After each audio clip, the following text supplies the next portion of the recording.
Coach Kelly Speak Show. I am here with the Love Junkie herself, Misha Hi. Cartwright. Thank you so much for being a part of the show on Thank you today. for having me, Kelly. Yeah, absolutely, absolutely. So tell us about being a love junkie. What's that all about? Well, my definition of a love junkie is a beautiful soul addicted to love. And anybody that knows me knows that I am a love junkie. I love love. Anything love, I'm attached to it. It just gives me life. So I kind of came up with the phrase just because it was like, I was coming up with this new brand and I was doing so many different things. And I'm formerly known as Eye Candy by Misha. So I wanted to kind of rebrand myself as the new phase of my life, and that is as a love junkie. So Absolutely. So, what made you get into beauty? everything that happens in my life is by accident. I got a job at JCPenney's in Forestville Mall, and they put me in the cosmetics department. And being in the cosmetics department, it was just kind of like a job. And then it was this artist that worked alongside me. Her name is Kellie Morrison. I think that's her last name. She's probably on Facebook. Shout out to Kelly. She was an amazing artist. And watching her transform people kind of inspired me. And I was like, wait a minute, this might be something that I really want to do. So I kind of took makeup more seriously at that point. And then one thing led to another. Long story short, I hated retail because as a makeup artist back then, we didn't have social media. We didn't have Instagram, Facebook. So being a makeup artist, your bread and butter was always in the retail industry. And retail just wasn't my thing anymore. So I decided I was going to work at a salon. That didn't work out, and then I finally got the opportunity to go to hair school, and was like, why not? And the rest is history. Here I am. Yeah. So you just launched this amazing line. Thank you. What was that like launching your line, your makeup line? Scary, really, really scary because I didn't know what I was getting into. So I just knew what I saw and what I wanted, but I didn't know the behind the scenes that involved the makeup line. So it was kind of scary, but I'm the type of person that I just jump into things and I kind of figure it out and make things happen. So it's been amazing just to show what I can do. Like I never thought that I could do some of the things that I have come across to be able to do. So it's been awesome. It's been such a blessing. Just like every other part of my life through the beauty industry has been amazing. It's been amazing. Yeah, that's awesome. I was there. Actually, I was super duper proud of you just Thank to you. see, just lines and lines of people, you selling out at your pre-launch. And so you. I think that is amazing to have such an awesome community of women. I think that right now in 2018 is like the year of women. You just see, just people really, really just going to the next level, you know? I agree. Yeah, I feel that. It has, like I said, just I always tell people that growing up, I didn't like women. I didn't get along with women. My thing was I often said out my mouth, I didn't do women. My mother and when I was in high school, I went to a high school that offered cosmetology, and my mom was like, you should do cosmetology. And I was like, nah, because I don't do women. So it was like one of those things that's kind of like shocking to see me now. People that know me from my past to see me now, how much I embrace and love women. So what's going on now, like I said, it's just amazing. I feel it. I mean, so many powerful women around me, yourself, like amazing, what you're able to do and what you do. It's just inspiring because it is. It's heavy. It's heavy now, and I feel it that this is our year. I mean, this is Women's History Month, and just so many texts I get on a regular basis about great things happening for people. And so I just feel like this year is going to be amazing. So, we should take advantage of it. Yeah, and I think that I was just going through my timeline the other day, and I was just looking at just so many people I know, they're leaving the 9-to-5 sector, and they're going into, like, just all sorts of things. Like, one of my clients, she's just launching a mixology line, and she's creating her own cocktails. And, I mean, it's just, like, amazing. Like, anything you could think about, you could just, like, build a brand around it. Yeah. It's a great time now. Social media is awesome. I mean, awesome. I mean, I never regret, anything, but just thinking about where I would be if social media was available to me back then.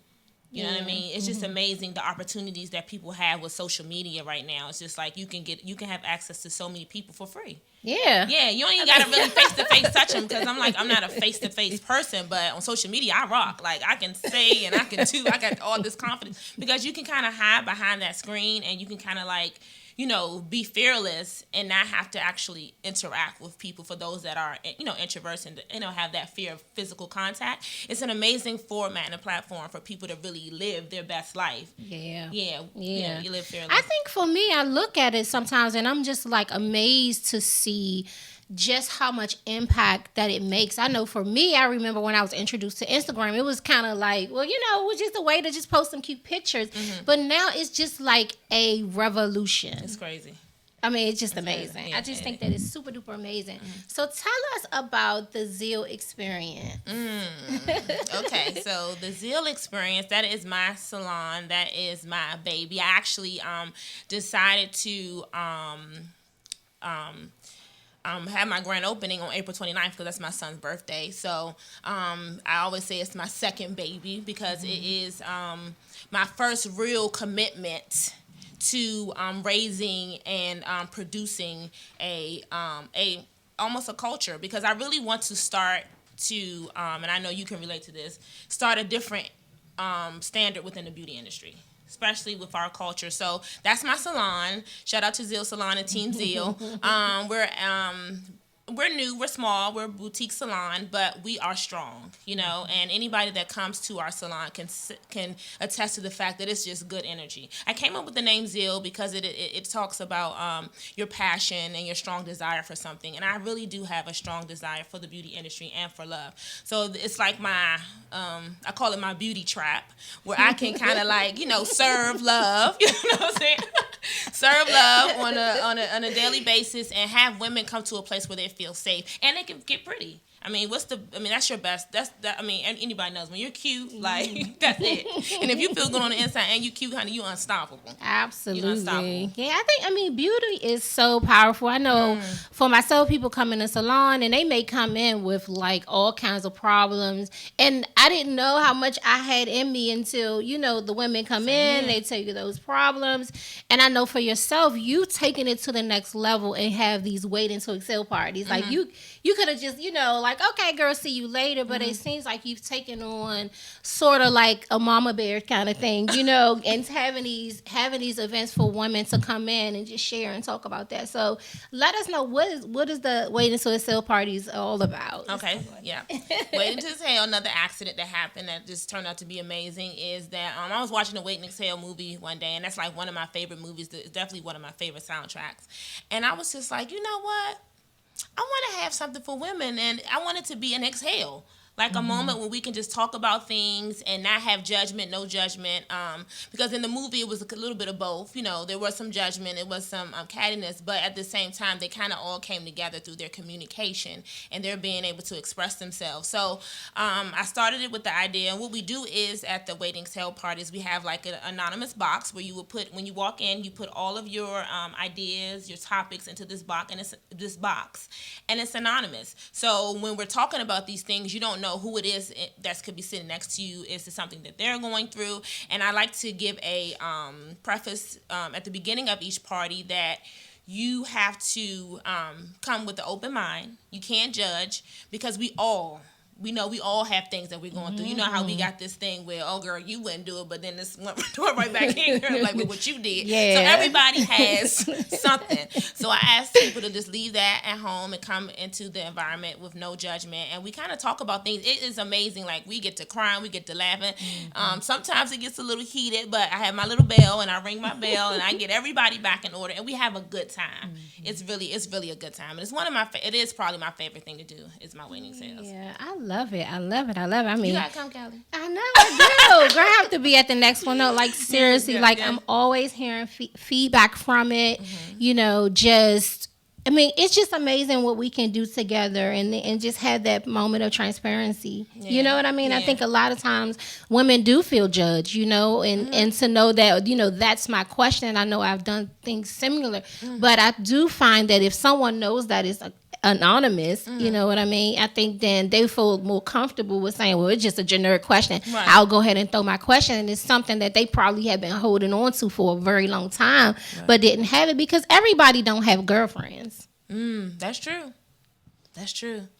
Or That was me. Yeah. So I get it. I had one good friend, and she's my bestie. I'm my best friend, and I kind of like poured everything into her, and I think it kind of weighed her down. So I can relate to that. I mean, like I say, I tell people all the time, like, being in this beauty industry has transformed me to where I can see myself. And it probably, like I said, probably was why I didn't like women, because I didn't like myself. So when I sit and I have these women in front of me, I see myself in each, and when I tell you each and every last one of them, I can relate to. Like, I can relate to each and every. It's not like a person where I'm like, that's, and if I sit long enough, I think I can't relate, I can. I can. It's like every woman that I've ever encountered in my seat, I can relate to in some form. I feel like that, though. Yeah. I do. I think that there are moments when, even maybe my clients, they'll come in and they'll talk about something that I'm not free from. You know what I mean? You know how you get that moment, they're like, I have this friend, and, this friend is whatever, and I'm going through the same thing, Yeah. And I know for me being very, very busy, it's hard for me to, like, have that close-knit relationship with people. Is really, really difficult. But at the same time, like, I know that I have to let people know, like, I may not be that person that can go to the mall with you brunch on Saturday because I'm constantly in the shop. And so how do you deal with, you know what I mean? The pool. How do you deal with that? Just balancing that, just having that. It's good to hear you say that. Okay. Because that is my pet peeve, and that is my thing, is that when people hold your friendships according to what you're able to do. Okay. Not being considerate of where you are. Okay. You know what I'm saying? Okay. Because I can relate. I mean, and I'm still building, and it's still becoming a lot. I mean, even for my guests, because my candy girls are my friends. Like, they are my friends. So, and when they come and they're used to texting me all day, and now they can't text me all day because now I have other things that I'm doing, it affects them. And it does affect me when you feel like you can't be there for somebody. So what I'm in that process of trying to find that harmony of being able, because I don't want to be a bad friend. Right. I don't think anybody wants to be a bad friend. Yeah. I don't think I think for me, I may end up being a bad friend by default just because of what I have going on. But I don't think that that's ever like my intention. And I know that's not your intention, that you know what I'm saying? So I do think that it is a balance. But what I have done is, even this year, putting on my vision board, that I have more fun, that I'm, have more balance in my life, that I can maybe every now and then take off on a Saturday, maybe go to the spa. You know what I mean? Like, and try to have those brunch opportunities. Because, I see it on social media all the time. I'm like, I would love to be brunching. Yes, I could do brunch. You know what I mean? Yeah, I could do brunch. Like I could do brunch. Because I'm not doing nothing on Sunday. That's my day. Yeah, that's my day. Okay. That is my day. But as my circle grows, because it just used to be my bestie. Now that my circle grows, I have people that in my life now that I'm not because I can't be there for everybody on a Sunday. Right. You know what I'm saying? There's only one day that you can get me that I can say I'm available. It's a Sunday, maybe a Monday, because I'm starting to work from home now, maybe a Tuesday, but Sunday you got me. But then, if God forbid, I just feel like that is my thing. Like, I feel like you should know my heart and don't. There have been relationships that have been strained because I'm not available for them. I'm not. I can't make it to every function or every party, or I can't hang like I used to. And I realize that is people being removed in my life that can't be in my next season, because that's how it's going to be. Yeah. And it's only going to get worse. Yeah, I think it's going to get worse, because I think that what happened for me, and I definitely relate, and I didn't even know that it was going to be that challenging. Honestly, like, when you have your goal sheets and you're doing things, you don't ever factor in how it's going to affect your relationships. I don't think you factor that in. But me telling somebody that is an up and coming entrepreneur that you're going to have those moments of isolation. Right. You're going to have those moments of isolations and those seasons, but then there are going to be those seasons where you can, maybe your gifts can be better. You know what I mean? Right. Like, one day a girl will get you a Bentley. I tell my best friend, I'm like, girl, hold tight, Yes. Okay, I can see that. So, hang in there. Hang in there. But now for your free lipstick. Because you can get lipstick. Everybody's getting a lipstick. Yeah. So I love you though. You know what I'm saying? And Yeah, that's just it. And I think that is so important that we know that, and that to know that if there are moments where like I had to leave, you know, like I had to abandon all, you know, if one of my girlfriends is going through something, lose a parent, like it's like for me, I'm like, hey, you know, I'll call you later. You know, I'm on my way. I'll contact my clients, that, you know, funerals and things like that. Because I had a friend recently, her dad died, and the funeral was on a Friday, and I had a full book, and I canceled because I was like, I have to be there. Like, I just could not be there. Yeah. It was tough for me to say, you know, I'm gonna. But for me, I think that it would have really affected our relationship if I wasn't there. Yeah. Like I could see she like, girl, you ain't even come to. Like I just could not live with that. Yeah. Yeah, and like I said, people don't see, like, when I'm not there for people, you know, I cry. I get sad because I know, like, you spoke of a funeral. I'm so busy, I forgot about a friend's father's funeral. And that devastated me. So I was crying and I was stressed out. And I just didn't know how to handle that. And it's just like, for me, it's just better to have people that understand and know my heart. And when I called her and I was ecstatic, she was like, girl, it's okay. Yeah. You know what I'm saying? And that made me feel special to know that she was like, it's okay. Yeah. It's okay you couldn't make it. You know what I'm saying? That was great. Yeah. That's the kind of friends I need right now. I can't have the ones because I can't. I'm not able to leave and book off a whole Friday. I don't know if I could do, because I'm not a funeral person, but a wedding ahead of time, funerals, it's tough. I'm gonna run and come back, but I don't know if I can take it was tough though. And so Pastor Margot Gross, she says the vision is going to cause. That's just it. Yeah. It's going to cost you something. It's going to cost you. I know what it costs me a lot. Like I have to cook because I have a full family, so it's like. I may have to get up sometimes, like, you know, 4:00 in the morning just to cook, or I'm cooking when I get off of work. I'm cooking maybe 2 and 3 meals. So for me, I think I know. Yeah, you inspire, okay? You know, I say all the time, like Kellie. People like, how do you do it? Like, how do your family? Like, I really will sit there and pack my husband's lunches. Like for what, you know what I mean? Like I'm like, okay, this is for this day. This is for this day. Okay, let me go ahead and put all these snacks on, putting the grapes in a little Ziploc.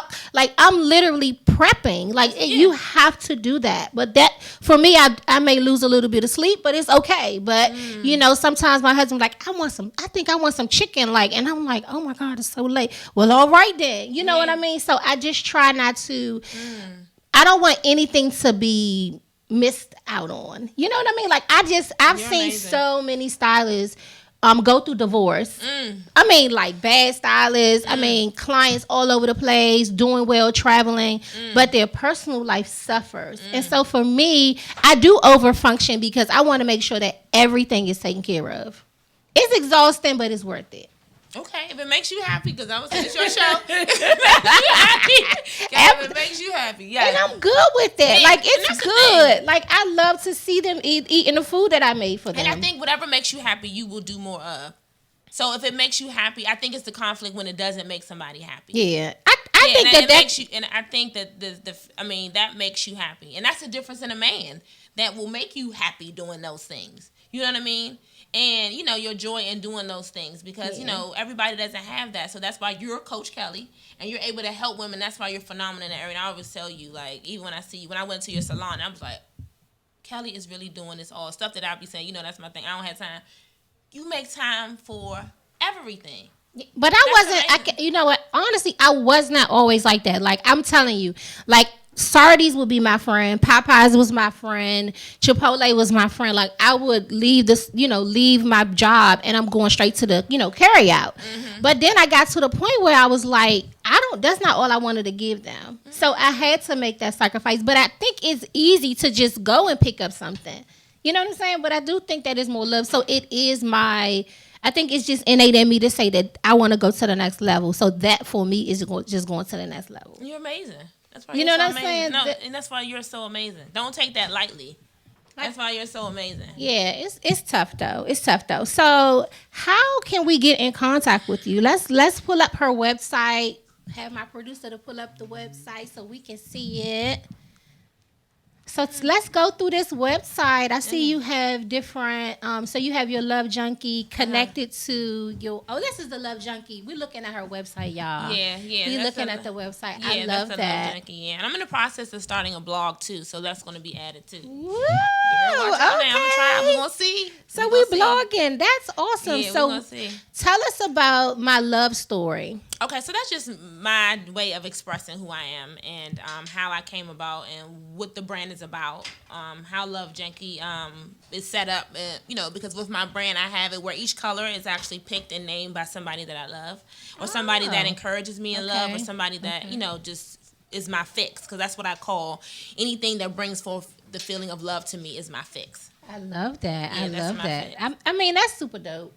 So you're a matchmaker too. I hear on the street that you have put some people together. I be trying. So let's get into the mixers. Yes, the mixers. The mixers are funny because another accident that happened. My girlfriend Shanita, we were sitting there talking at in the salon, and she was talking about how there were no good men out here, and then there was a little barber suite next to me, and I'm hearing the men talking about how it's no good women out here, and I'm like, come on, that can't be, that ain't matching, right? So I said, well, I just might, she was like, well, why don't you have a mixer? She had this idea of how to do it, and I just, from that, kind of like, it kind of evolved into something else. And as it started, we always have a panel. So we have a panel, and we have different representations of relationships, or single representation of different experiences being single on the panel, and we kind of get into a conversation.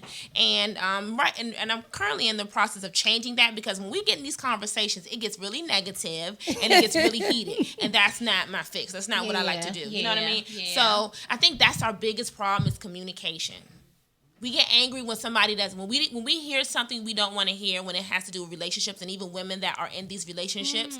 When we hear things we don't want to hear, we get angry. Angry. And we get offended. And then we start to say things. And it's just like, and it's not just the ladies, because I've had instances where men were saying things, and I'm like, this is not, how do you expect to meet somebody with this kind of mentality? You know what I mean? So it's like one of those things where I'm in the process of trying to get this thing, and hopefully you can help me with that, as far as bringing it where we can get women together, men and women together in a room, and they can communicate and it be productive. Yeah, it'd be productive where we can kind of bridge these gaps in communication of what a good man or what a good woman is. Yeah, because I remember I was watching it on live, and it was a guy who was basically saying like he know how to pick the girls that he can play. Yeah, and then he kind of got heated because he's like, well, look, I know which ones that I can play just by seeing them. And they were like, what? And it was on and popping then, because we know our strong black sisters, honey. They was right there like, oh no, what's that mean? And it just got bad. And they got the name calling. It was just like, so it got really bad. But we're going to work on that. We're going to make, but the best thing about, I will say this, on the flip side, I do have matches. I do have people that come together and they meet and they have great, situations where it work out. Even if it doesn't work out with them, I think people actually come to the mixer and they do the speed dating and they sit across from somebody and they say, okay, well, maybe I can date. Because a lot of women are rigid. They're like, oh, I don't want to do this, I don't want to do that. But when they get across from a nice guy, because there are some nice guys here in the DMV, there are some good guys here, and they sit across from this guy, and they're like, okay, well, maybe my perspective needs to change a little bit. You know what I'm saying? There's so many guys, and here's the thing. It's a lot of guys that's coming into DC that's not from here. Mm-hmm.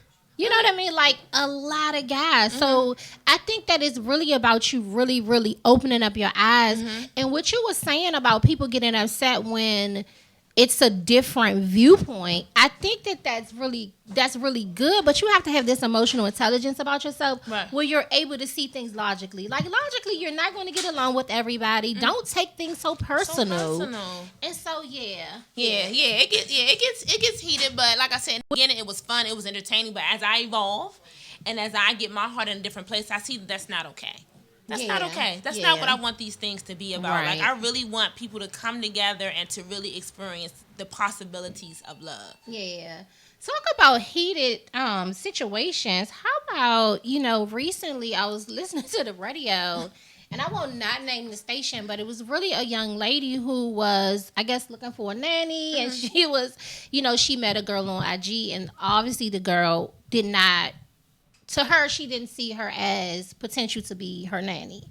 And it got so heated to the point where it was just unbelievable. Like, for me, it was just like these two women are just going at it. And I see it so often. And so we can, let's just talk about that. Okay, yeah, and we talked about this as Zeile all week. I had it on TV. All week? Yeah, because at first I was out the loop and I didn't know what was going on. So then when I actually got to see it, different emotions came about. I felt that I understand where the woman was really frustrated. I think not so much with the girl, but with the betrayal with her team. Okay. So I got that side of it. But what I was noticing that I feel we as women, we kind of don't feel comfortable in our insecurities. When they said insecurity, that's when it was like, oh, no, I'm not insecure. But listen, it's okay to be insecure. We all have insecurities. If you've been in certain situations, it's going to cause insecurities. And that particular girl that was brought to the station, my personal opinion is that I didn't see nanny at all. And in any position where you're applying for any position, you have to present yourself as somebody that's possibly qualified for the position. So it was different levels of it. You know what I'm saying? If she was a cute face and she had a nice figure and she was presentable, it might have been a little different, but that's what she wasn't given that. I feel like she was more so given. She was more so giving something a little bit different, and it's not about what you have, it's how you present it. Yeah, and I know we got that thing where women feel like, well, I should be able to, Yeah, I mean, I think there's a difference between sexy, and I was just doing a style appointment with one of my clients, and she was saying she's going to Miami, and I think when you say you're going to Miami, you thinking I'm about to be out here, because Miami anything goes, and I was styling her. She's very endowed here, but maybe not so much right here. And I was like, okay, I know you want to wear, you want to have your breasts out, whatever. I was like, but don't have your breasts out, your back out, your everything out, because it will send a not so well message. And just don't be surprised if somebody go pulling it. But people have a problem with that, and I just think I think people just are not really in touch with reality sometimes. You know what I mean? Like I've had people tell me that, I mean, you're hosting an event and you have on a sheer shirt. And you're wondering why people are in your inboxes or people are doing things, but you're selling, you selling something, and I think that we have to be conscious. I mean, we all have places that God has put us into, this situation, in this time, in this place. And as women, we're in this time and in this place where we have to be conscious of how we dress, and how we present ourselves if we want to be taken seriously. Yeah. Now, there are some women that they're okay with that. And I don't judge in anybody in any situation, but I think that in a position where we're talking about a nanny, you have to set a standard that I want my kids to look up to. You have to be presentable so that my kids that I can feel comfortable with you being around my kids, and I say, okay, yeah, it's okay that my baby might turn out. I don't know if I got that from that particular. I think it was just more, and I think that when she heard the word insecurity, she just kind of. I think honestly, every woman has some level of insecurity. Yeah. I mean, you know what I mean? Like, if your hair is very, very short and you can't grow it back, like, you just can't, okay? You didn't try everything. You got all your vitamins, and it just won't grow back. And, and you see somebody with all these edges and tresses, I think that could be an area that you could be insecure in, right? Yeah. Right. So, insecure is not really being a bad thing. It's just maybe something that you like, oh, wow. We all have them, Kellie. So I think that it's okay. I just think that when you go to a level of attacking someone's character, then for me it's like... Yeah, that's bad. That's insecurity. Anytime you have to attack somebody, it's because you have an insecurity. You know what I'm saying? Like, I tell people all the time, my insecurities, and I felt that the most powerful thing I could have done was own my insecurities. Just own them. Somebody, if that young lady would have been on this station telling me that, oh, yes, I am insecure, you would not be around my man with all of that. because I don't feel comfortable with my man being distracted by that. It's okay. We want to kind of mask behind it, because just because you have insecurities doesn't make you an insecure person. It doesn't mean that you don't love yourself. It's just that some things make you feel uncomfortable, and that will make there are some women, like I said, that just don't be, they just let anything go. But yeah, I think that is something that it's okay to be insecure. Or not, maybe that word's not comfortable, but you don't feel like that type of person or that type of stuff should be out and about in your household. I think that's okay. And right. I think when I was younger, younger in my 20s, I think my friends were a little different, right? Mm-hmm. We all have that one friend that may be a little more liberated, right? Yeah. But then as you get older, and like you said, you have kids, like I have cut people back because of that. I mean, I'm just keeping it 100. Mm-hmm. Like, we're good, but like, I remember I had a friend, and the first time she met my husband, she was like, girl, yeah. Like, that was the end. Mm-mm. Like, for me, that was the end. And we wasn't married yet, but it was just like the point, like, that's not cool. Like, I don't know if I was to meet someone's man, husband, boyfriend, and I'm giving, oh my God, like, he tall, like, I just think that that's just always going to be a no-go. That's a instant, we're not friends anymore. Yeah. I agree. I think that before you stop being friends, you gotta have a communication. You gotta talk to this person. I'm gonna tell them. Yeah. I know that. Like, what if that person says, "Well, I'm just being insecure," though? That's fine. Your insecurities or whatever. My thing is, I don't have to explain anything to anybody. I mean, I hold this into, and even with my structure of my business, I'm learning that it's mine. It's mine. Whether it's my body, whether it's my preferences, it's mine. So I don't have to explain that to you at all. Like, this thing with makeup and people, you should be natural. Like, that's my thing, is that I love it. Because I admire people that feel comfortable to go out without makeup. But there was no way, Kelly, I was going to come on this show and I was not going to have on any makeup. And power to be whoever that wasn't. But that is my insecurity. Like, I feel prettier with my makeup. Yeah. You know what I'm saying? Certain things I'm not going to wear because I don't have all the bottom to wear a bodycon dress and be out here in these streets. And it's okay. You know what I'm saying? Certain things, it's like, to own your insecurities and be okay with them, I think that's power. And I think the show could have went a whole nother route if she would have just owned it all and said, yeah, it is. It is what it is. You can't come in my house because of this, and you can't do this, and it's because it's mine. Absolutely. What else are we talking about at this point? Absolutely. It's mine. It's mine. Absolutely. It's mine. Absolutely. I don't have to express nothing. It's my post. Like, I tell people to come on my post.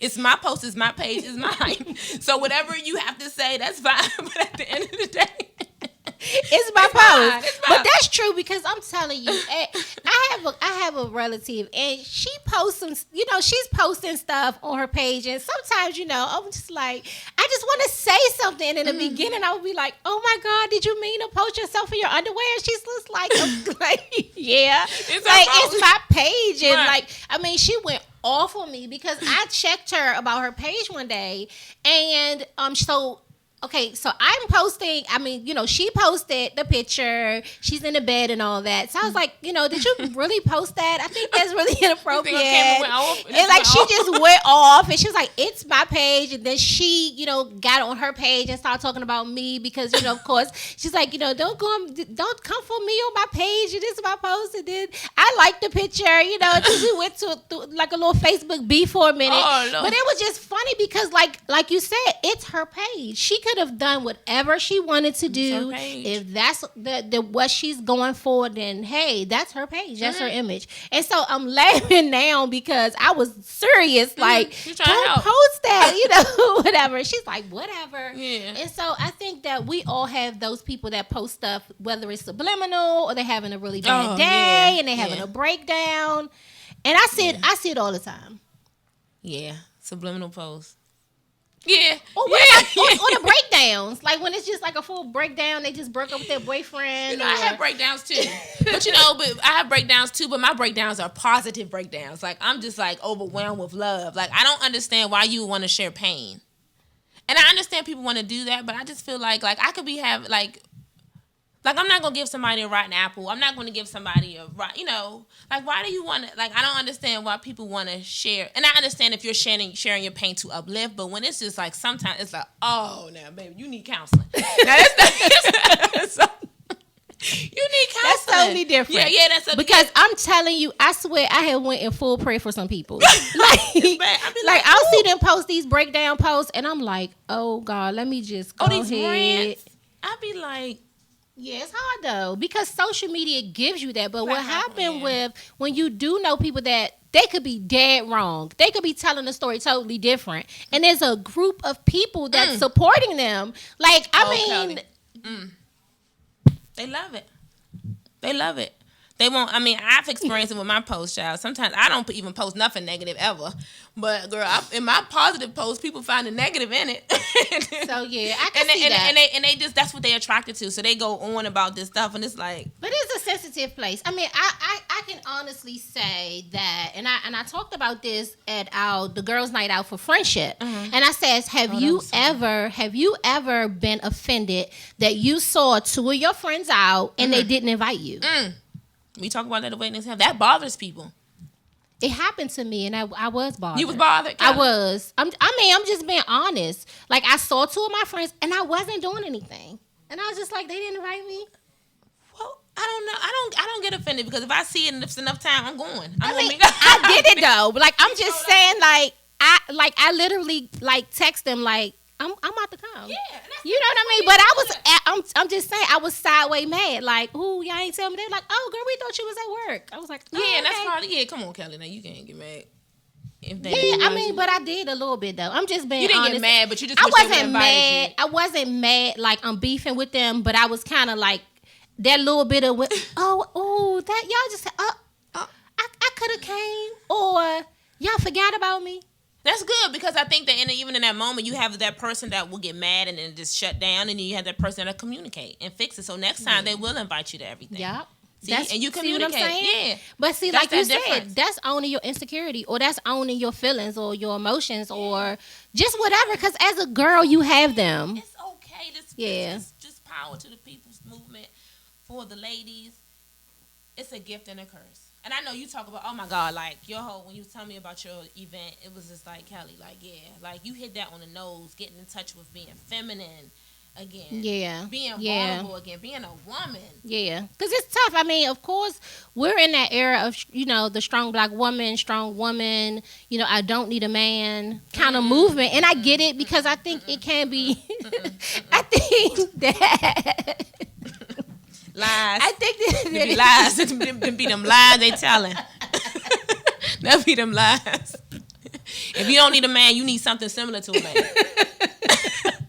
You know what I mean? Some action similar to what a man can do. So I do think that we are in that place, and that was like this one girl, for instance, where like she's that person where like if somebody doesn't agree with her, and she admitted it, she was like, I just broke up with my friend, and then after this, like she was like, I need to call her. So I was like, no, call her now and apologize. Like she said, she lost it. This was her friend of 16 years, and she is the user. She said she didn't know she was a user until we did this whole thing where you have your doormat friend. Yes. You have that friend that you can be the doormat. You know that you're the doormat when you're afraid to tell your friend how you feel. That's how you know you're the doormat, right? Then you have the leader friend, right? The leader is the person who puts everybody on the set. Like, I'm the person who is in charge of all the fashion that our clique wears. I approve all the parties. I approve the friendship. I approve it all. Like, I'm the leader of the pack. So as we went down the line, then you have the friend that's a sacrificer. You know what I mean? Like that friend will sacrifice everything for their friendships. But the real reason why they do that is because they're afraid to be alone. Ooh. So there's not that they don't want to be friends or they don't want to say anything, but they're like, well, I'd rather have something than nothing. And so that person, and then the user is that friend that's like, you're going to serve my agenda because you're my friend. And for her to admit that was her personality, like in the end of, all of us going through So she was the it, user. She was the user. Yeah, she stood up and said, that she did not know powerful. that all of those years that she was a user. Powerful. And she was like, you're right, because if I have a friend, she said she had a friend for everything. She had a friend that was the hairdresser, the friend who was she can go in her closet. She was like she had all of her friends lined up based on whatever her agenda was. She knew how to have it, how to play it, how to run it down, and that's how she was the user. That's good. So it just was like, okay, I was like going through the list, like, and then of course you have the trophy friend, right? You have that friend that want everybody to know how long you've been friends with them. They make you like, you know what I'm saying? That's the person. Like, oh no, that's my best friend, and that person, you can't have another best friend. And that's what I used to be. I think I was kind of like that. Like I always tell people with my best friend, I mean, that's why she gets that ring, because she was in that point in my life where I was not the love junkie. I was that demon child that was just like, child. I was all those lists that you said. I was all of that onto. I mean, I was just like, just all of that to her. Like, I was just not a good friend. And even still to this day, she's such an amazing friend, because now she got to share me. She had me to herself all this time, and it's like now it's like damn, like now you act like first she was all over me, holding on tight, smothering me, and now it's I barely can get any time with you. So she's just an amazing person. So that's when I was listening to you, I was like, dang, I have been pretty much probably all of those things, all of those women. And that's why I say, when the best thing you can do is be around other women when you can see yourself.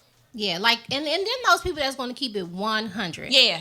Because I think if you're, and this is the thing that I was saying about, don't call me sis, and that was what it was all about, really. It's like, you have so many people who use that frame, like, oh, hey, sis, hey, sis.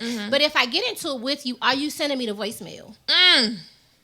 Like, are you really going to answer the phone? Because you know how people say, well, she didn't tell me, and da-da-da-da. But when we get into it, are you sending me the voicemail when I'm trying? Yeah. That's a real thing, though. Yeah. Like, are you really willing to go toe-to-toe, or are you just going to carry me? Or are you going to one-word me when you see me? Yeah, I'm not a one word, but it's Kelly, I'm not a phone person, so that's why you hitting the spots, because I'm a big buttoner. Now I might not. I put now. What does that mean? What do you mean? I have to. I just can't, because now, like, I'm new to this. I'm new to having people in my life. I'm used to just having one friend. Now I have all these people, and they just want me all at one time, and I want to take care of me first. I have been raised to be selfish. I'm the only child, so I know how to be safe and selfish. So when I feel overwhelmed, I will be like. Because I've had those friends that every time they call me, it was a problem, Kelly. And like when we're in person, like when I give you my me time, like Lisa Nichols says this, harmony over balance. You know what I mean? Like when I'm with you, I'm in your face. I'm listening to everything you got.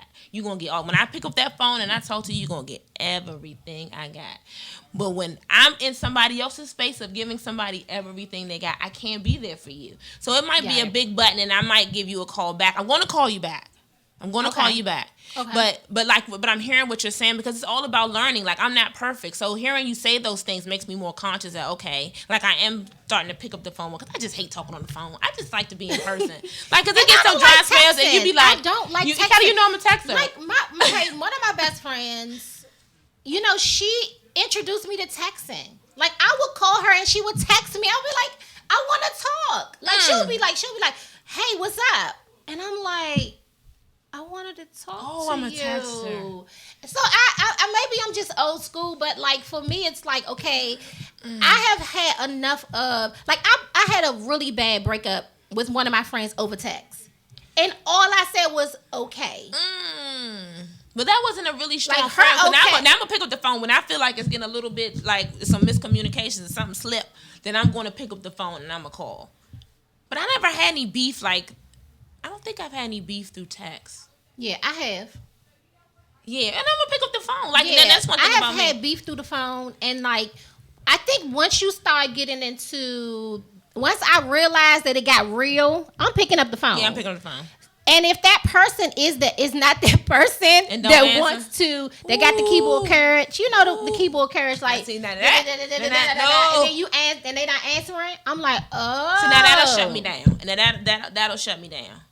That and then going to that topic, I hate when people send this long, meaningful text and then say, "Do not respond."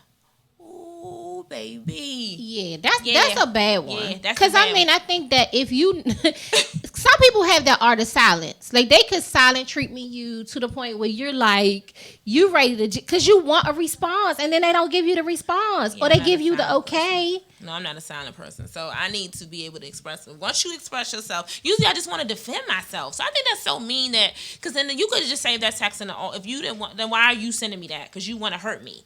Right. Yeah. So exactly. don't send me nothing. Just say don't respond. Because if you feel hurt, and if somebody pushes a button that's not really healed, and that's why I always say emotional intelligence is important. And if and for me, I'm telling you, at this point in my life, if you're not working on your personal development, I don't want to be friends with you.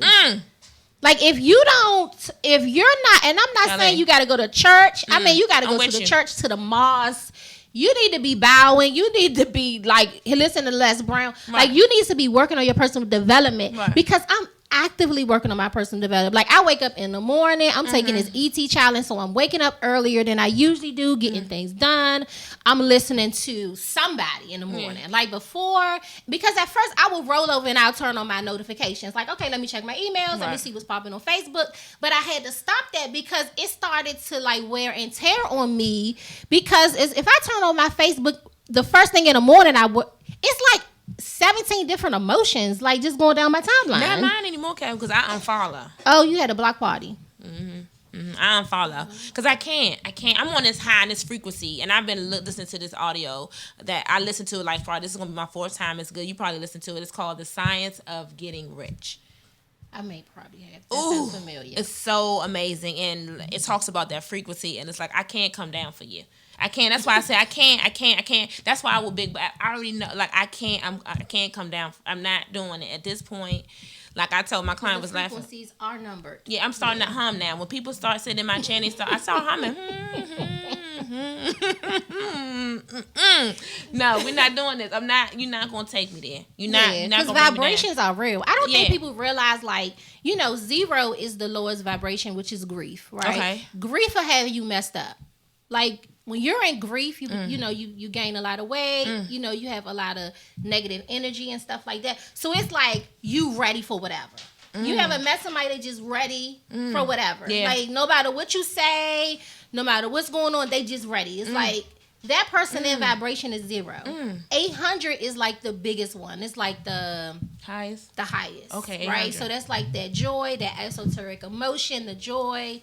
Is what you experienced on lovemaking. Like it's like you are all the way there. That's 800. Okay. So if you meet somebody that's actively practicing their vibrations to keep them high, that's going to be a bomb friend. That's going to be the person they're going to compliment everything you got going. The person with the 0 vibration, they're coming for every little thing. They're going to notice everything negative. So that's why for me it's like I'm looking at you. I'm like, if I feel you at that point and I think that you're low, I'm working to try to help bring you up. Yeah, to bring you up because what's going to happen is it's going to bring me down. I can't. I'm not coming down. I'm not coming. I'm not coming down. I can't. I just can't because I'm on this mission. And once I get to where I'm going, then maybe I can. But I can't. That's not my space. And that was at a point that was my thing. But it's like I said, I need for you to be like this, and then I'll be like, okay. But I'm not gonna go back down. I'm not going down. Like if you reaching, come on, girl. But I'm not. I can't go to 0, Kelly. I'm not. Yeah, I think I would give you a certain point. Like I think like if I know that you're generally like 5, 6, 7, 800 in vibrations. And I know one thing I didn't know before is that we talk about the masculine energy, right? We talking about all of these women that's walking around with this masculine energy, and masculine energy is stored through traumatic experiences. So if I'm walking around with all this stuff from 1975, then you're going to be a hard sister. That's a whole nother issue. But I want people to let stuff go. They just they don't want to let it go. I don't think people know how, though. Keeps talking about the stuff like back when I can't. Like, you still talking about that. Like, you know what I'm saying? Hey, you seen somebody, you ain't seen them in a while, and they still talking about the same stuff. Yeah, but I think it's like, I know for myself, like, I do mindfulness. I went to a mindfulness conference, And if anybody is interested in the information, you can study mindfulness. Mindfulness is basically the science of meditation. So when you go into meditation, you're just finding silence. Because when you find silence, you master your emotions. And that's why you see people that go to these temples and stuff, and they're just sitting silent. And you're like, what are they gaining? Well, they're gaining healing in their emotions. And a lot of people are walking around with broken emotions. Men, it's like you date a man that's often confused. One day he loves you, the next day he doesn't. 9 times out of 10, the man is broken. So I tell women all the time, if you're dating a broken man, he's not going to be loyal to you. He's not going to marry you. So it's like you have to pray for healing for these men. These men are out here going through a lot of situations. And so you can try to match up. Yeah, I think the infatuation will hold you but for so long. You know what I mean? And I think people just go through a cycle of, I'm dating this person and we're super duper excited, but the moment you piss me off, my true person comes out. Because stress brings out savage in everybody. So you can't, when you're looking to say if this is the person, you got to see them stressed. You're not going to know who they are until they're stressed out. Yeah, I'm not saying stress. That's what that's what I got to see this joker when he mad. I got to see him when he got no money. You know what I mean? Or like in a stressful place. Because that's the only way you get to see a person's true colors. Yeah. And this is, and I guess just being thankful in everything. Because, like, when you're saying that, it's resonating with me. Just being thankful that you're able to see those things in a person before marriage. You have to be looking to. Yeah, because for some people, they don't see that until after the marriage is already, in place. And then at that point, before marriage, you have all these options. Do I want to deal? Don't I want to deal? But after the marriage and all these things start to come apart, they lose their job, they don't have the money, those things, you know what I mean? So, what you're saying is that I'm guessing that's what you're saying, is just to be able to see those things first. Yes, or try to see how they talk about people. Like, okay, if you know that this person I'm dating, see them mad and how they treat other people. You know that if they're coming to you and they're venting to you about their cousin, their mother, and they like, I can't stand it, like that's how they're gonna treat you in that situation. So when you see those telltale signs or those red flags, you cannot ignore them. You can't ignore them. So what if you don't see them? What if they're just that angel in disguise, and then it's just like, oh yeah. So don't do Mr. Perfect. Then you have to deal with it. Don't do Mr. Perfect. But that's why it's important to spend time with people just off cuff, like walking in the park and not all the wine and dine. Because whining and dining is really a perfect cover up for anybody. You know what I'm saying? Like if that's all you're doing is sitting at the movies, whining and dining, of course everything is beautiful. But how can you deal with this person just off cuff, just a generalized conversation? Like no fluff. No, let your first date know. Let's just go to the park. Let's just hang out. I agree.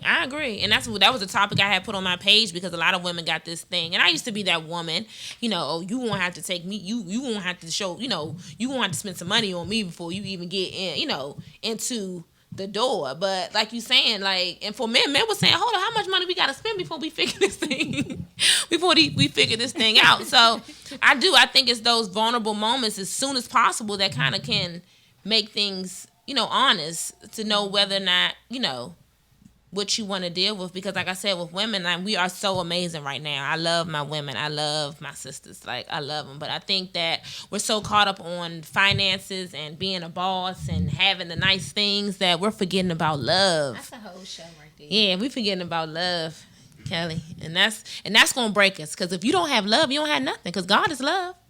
Yeah. You don't have nothing. If you don't have no love, I don't care how much pocketbooks, how much shoes, how much clothes, how much cars, how much. Come on, love junkie. Yeah. You don't have love because that big butt at 98. Let's hope you live to see 98. Shoot, 65, the big butt. Them implants, baby. I want to see somebody 70 with implants. I haven't seen. Are they dead? Because they. I'm just trying to figure out what is that going to look like. So if you selling implants and butts, like 5 years later. I'm just saying you gotta have love. While you got your butt, get you some love. Hello. That's a good way to end the show. We never have enough time on the show. We have to have Misha back on the show. This was such an amazing show. So you can go to her website at www.lovejunkiecosmetics. theZeileSalon.com for more with Misha. We have to bring you back on the show. We have to bring you back on the show. So That's awesome. her website. It's so bomb. Look at it. Thank you. Bold and beautiful. Oh, Queen Bee. I love it. All right, everybody. We will see you next week on the Coach Kellie Speak Show.